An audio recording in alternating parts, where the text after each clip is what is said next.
बहनों भाइयों, ये जनपद ने, जिस जनपद ने ब्रह्मदत्त द्विवेदी जी जैसे सपूत दिए हों, जिनका जीवन राष्ट्रवाद के लिए समर्पित था, और आप सब जानते हैं समाजवादी पार्टी के चीरहरण के दृश्य को बेनकाब करने वाला कोई एक भारत मां का लाल था, तो वह थे इसी धरती के सपूत स्वर्गीय ब्रह्मदत्त द्विवेदी जी।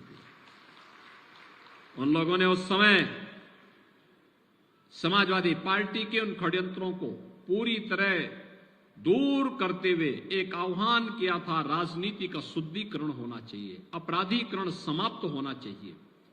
और बहनों भाइयों, मैं आभारी हूं आप सबका, आदरणीय प्रधानमंत्री जी का, प्रदेश की जनता जनार्दन का, कि हम लोगों ने प्रदेश की कानून व्यवस्था को आज ऐसा बना के रख दिया है कि पूरे देश के अंदर कानून का राज के बारे में जब चर्चा होती है तो उत्तर प्रदेश की सब लोग चर्चा करते हैं।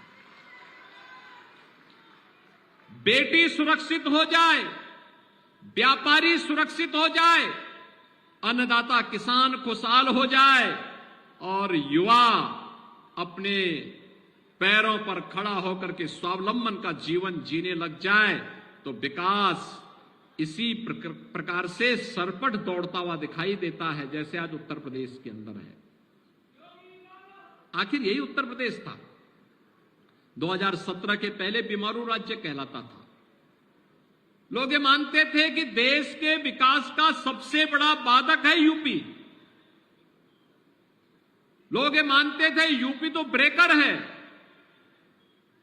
लेकिन हमने उसी ब्रेकर को दुरुस्त करते हुए देश का ब्रेक थ्रू बना दिया, डेवलपमेंट का ब्रेक थ्रू बनकर के आज एक ग्रोथ इंजन के रूप में यूपी काम कर रहा है। और यूपी कानून व्यवस्था के मामले में ही नहीं, अपने अन्नदाता किसानों के लिए भी बेहतरीन सुविधा देने वाला राज्य बनकर के उभरा है। आप सोचिए, उत्तर प्रदेश के बारे में पहले कौन चर्चा करता था?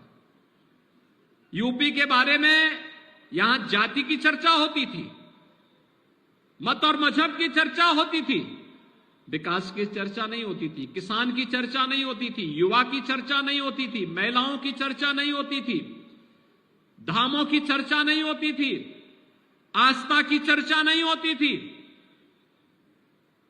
आज तो विकास की योजना का लाभ हर एक गांव, गरीब, किसान, नौजवान, महिलाएं सबको समान रूप से प्राप्त हो रही है। कोई सोचता था उत्तर प्रदेश में 7 वर्ष में डबल इंजन की सरकार 56 लाख गरीब को सिर ढकने के लिए छत दे दे, एक एक मकान दे दे। आज यूपी के अंदर 7 वर्ष के अंदर मात्र एक कार्य पूरा करके दिखाया गया। कोई सोचता था गरीब के घर में शौचालय बने, आज 3 करोड़ गरीब के घर में शौचालय बन गए। कोई सोचता था गरीब को 5 लाख रुपए की स्वास्थ्य बीमा का कवर मिलेगा, हम लोगों ने 5 करोड़ से अधिक आयुष्मान के कार्ड प्रदेश के अंदर जारी कर दिए हैं। 5 करोड़ औरों को देने की तैयारी चल रही है। और अभी तो उत्तर प्रदेश में एक फैमिली आईडी कार्ड जारी हम करने जा रहे हैं।